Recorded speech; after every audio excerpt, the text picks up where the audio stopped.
I get asked about returning to the Elder Scrolls Online several times a week. I haven't made a video on this game in about 8 months, and frankly, I've had zero interest in it for quite some time. However, Update 50 has got me really excited for this game, and I dropped about 10 hours in the public test server to give you an honest review and see if it's worth your time. What? What? What? This video isn't sponsored in any way, shape, or form, but ESO is the game I started on. There would be no Frostbreak without the Elder Scrolls Online, so I'm always rooting for its success, but that doesn't mean I can't be critical, which I absolutely will be. Now, there's going to be loads of better resources than me if you're looking for the nitty-gritty details on every small feature being updated in this massive patch. My editor, Artea, is a great resource for that. I'll link her down below. And just as a disclaimer, this is my sloppy editing, not hers, so, you know. Anyway, for me, a single-player Elder Scrolls fan, I only care about a few things: immersion and rewarding gameplay. So, what did they do to make me come crawling back? No! One mistake. You can only make one mistake, dude. Well, the Elder Scrolls Online is introducing a tiered difficulty system, something I have been suggesting since the early stages of this channel. In that case, I'd suggest implementing a similar system to Lord of the Rings Online. Lotro has this neat new system called Landscape Difficulty. This system allows players to pick a difficulty scaling multiplier that decreases outgoing damage and increases incoming damage. The opinion that this game is far too easy is not a hot take.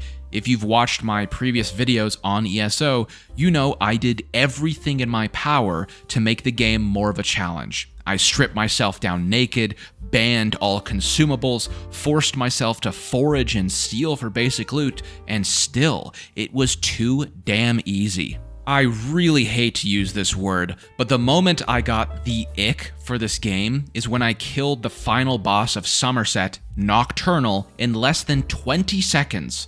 Pardon my French, but that's a Daedric fucking prince. I'm already restricting my playthrough up the wazoo to ensure there's some challenge, and still, that happens.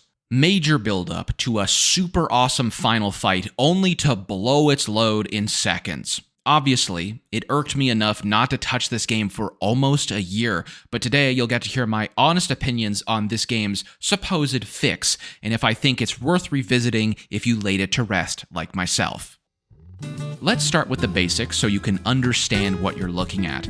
Again, this is the test server. These changes go live in June, and we'll probably see some adjustments between now and then. For now, I create a brand new character at level 1, pick a random class I've never played before, and get started in Cold Harbor. This is the game's tutorial. I think they overhauled it a bit because it actually looks a lot better now, but you can't swap the game difficulty in here. So after completing it, I was level 3 and had some basic gear. Now that we're finished all that intro stuff, we can finally swap our difficulty. Again, these numbers may be subject to change, but Adventurer is the default ESO experience. Seasoned is a little bit harder, you take double damage and deal 20% less, but you can now see you get some reward for doing so. I'll share my opinion on these rewards later, don't worry, but they do scale up as you go up through the tiers. The hardest difficulty, Vestige, sees the player take a whopping 600% more damage and deal 80% less. This is what I pick, and immediately throw hands with a mud crab. These notoriously die in like 2 hits, and you can see that is no longer the case. I head on over to Morrowind, knowing just outside of Seydanine there are several elite-level enemies, and try my hand at taking down a regular overland troll. Jesus. 13,000 damage for a basic attack. I can, however, pretty easily take on non-elites. Granted, there's not more than one. I jump into a nearby delve and can't even get past the first corner. In the spirit of nostalgia, I decide to see how far I can make it in a new Zones story. Even though I was given a nice boost with the starter gear from the tutorial, I can barely do anything. I'm not good at this game, just so we're on the same page. I've done veteran trials and stuff for content, but I'm not really a dodging and weaving kind of guy. Playing on Vestige requires you to learn mechanics of even the most basic enemies. Interrupt, bash, block, and roll so you don't get one shot. I was dying a lot, but man, I was having fun. This game feels punishing, it feels impactful to play, and it feels rewarding to finally take down enemies I was struggling against. Okay, one down, good block from me. No, the knife! If I rolled, that throw dagger does so 20,000 damage! And every time you die, you lose like 10% of your armor's durability too, so I need more pets, man. I can't even imagine how hard this would be if I didn't have pets. Like this little guy. Okay, here's a heavy. Block, it did half my health, but I can exploit. Can you aggro onto my fucking monkey, please, you piece of shit? He's so low. Don't fuck up, don't fuck up, don't fuck up, don't fuck up, don't fuck up. Fuck, yes! Oh my god. This Martine guy, oh my god. It took me 20 minutes to kill that dude. Dude, it's actually nice. Like, NPCs are actually doing something. Like they never in this game do anything, but they are holding aggro and they are doing more damage than I can. This would actually be impossible for me to do. 4 enemies at once? Not a chance. Oh no, it's an elite enemy. No one will stand in Engolf's way. No, and I have to kill him. They can help me draw aggro. What?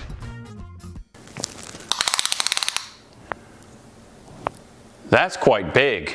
I had more trouble with elite enemies in the Elder Scrolls Online than I did in Dark Souls. And the best part is they're all possible to do with skill. As you lose to these enemies, you learn what they do. You learn how to kite them better. You learn what attacks to watch out for. It's an experience I've never had in another MMO before. It was slow, it was painful, but goddammit, it was fun, and I could feel myself getting stronger as I leveled up and unlocked new abilities. Also, you actually have to stop and think about what skills to unlock to cover your weaknesses in combat. At the end of my 8 or so hours of testing, I was level 10 and able to complete a delve on my own without dying.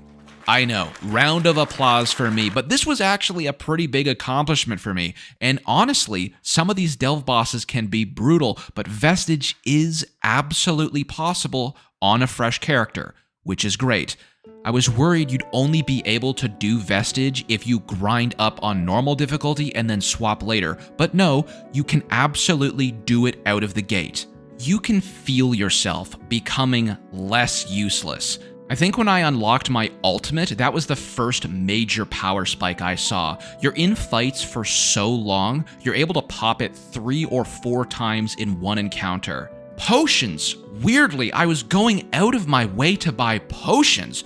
When was the last time you ever bought a sip of fucking health in this game? I've never done that before, but it felt really cool to find those vendors and buy potions and food to buff myself. Like, that's awesome.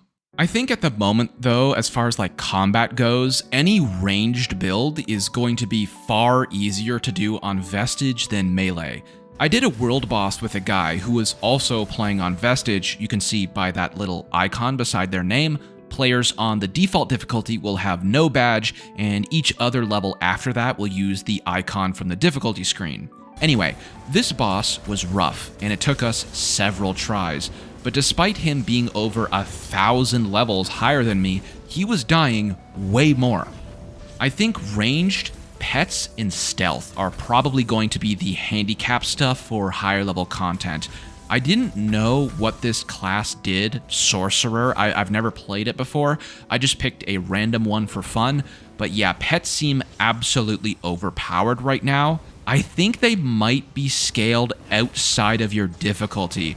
I died in one hit from most bosses, right? I was taking like 40 to 50,000 damage in a single hit, but my pets were able to take several without going down. Either their health pool is like 200 to 300,000, or maybe pets are not scaled correctly on Vestige. They're scaled like an NPC. I'm not 100% sure, and that might be a bug too, because they absolutely carried most hard encounters. Some other minor additions in this update were the introduction of Radiant Overland missions. There's bounty boards, which I've never seen before, and events that pop up while you play. I tried doing one on my own in Auradon, but someone on the lowest difficulty came through and exploded everything. So that was that, I guess. And that segues me pretty well into the complaint segment of the video, things I think are missing from the experience and things I think need some adjustment. The biggest complaint that I think needs to be addressed probably before launch is the fact that higher difficulty level players are not separated from others. We know ESO already has layering and instancing. If you try and join a friend's party and you're in the same zone, sometimes you're in different layers and have to fast travel to the others. I don't see why this can't be implemented for the top tier difficulty players, Master and Vestige. Do you know how bad it feels to try and take down an elite enemy by yourself or with another player, die, learn, and try again, only for mid-fight a easiest difficulty player to come by and literally one-shot it? Because that happened to me, and the guy was only like level 6, so he wasn't even max level, he was just on an easier difficulty. Although it feels like shit, it's not the end of the world because those enemies can respawn, and you can try again on your own. You know what doesn't respawn? Story and quest bosses. Why are there other players in my story instance at max difficulty? In ESO, if you do a single damage to a quest enemy, it counts for your progress and they do not respawn. There is no do-over. There is no chance at fixing that mistake. Now, I'm sympathetic to potential server and hardware issues. I understand grouping the Vestige and Master players in their own instance and everyone else in another for every single zone might be taxing. But this has to be fixed for content that is already instanced. But in my opinion, there has to be some barrier here gameplay-wise, or the system is going to feel pretty clunky for story content, which is ESO's primary marketing pull and what separates it from other MMOs. The rewards right now are also really poorly balanced. Even the people I played with felt the same way. You're picking the higher difficulties for a challenge, but you're basically crippling yourself when it comes to progression. The math here doesn't make sense. It's not even close to making sense. If an adventurer player, the easiest difficulty, takes 10 seconds to kill a monster, it takes the Vestige, the hardest difficulty, at least a minute. The rewards do not offset the increased challenge. In fact, it's not even close. Now, perhaps that's by design. Perhaps it's to make it so veteran players don't abuse it. Fine, I get that. So maybe something like 5 times XP until level 50 makes more sense. Even with all of that being said, XP and gold alone are kind of dookie in terms of rewards, even if we ignore the crazy ratios. My suggestion, I would much prefer a modifier for each difficulty to increase drop rates of item sets. Right now, it's still very ESO coded. You kill a major story boss and they drop jack diddly squat, another big complaint I have from my previous videos.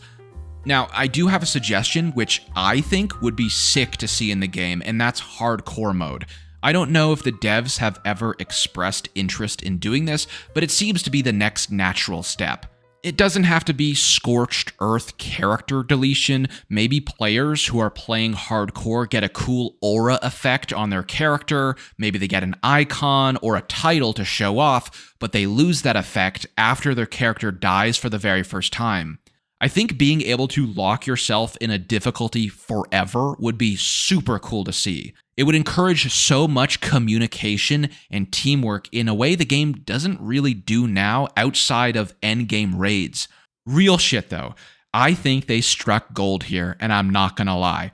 For the first time ever, I was excited to play the game. Just play it for what it was. The content I couldn't do, I wanted to try it with a group of friends. I wasn't able to complete any of the major dungeons on max difficulty, but with a group of me and my boys, I think we could do it, man. It would be hard, we would die a lot, but it would be a memorable experience, like when I finally beat fucking Bazaar on balloons with my friends. I will never forget that, man. It took us weeks to crack that goddamn map. Anyway, yeah, quick and dirty video. I am working on another ESO project right now. Here's a little teaser for it, but this is just a little video I wanted to make in between my other uploads. Let me know in the comments if you plan to give ESO a shot after Update 50 drops. I know I'll be playing it a bunch. Okay, that's all I had to say. Bye.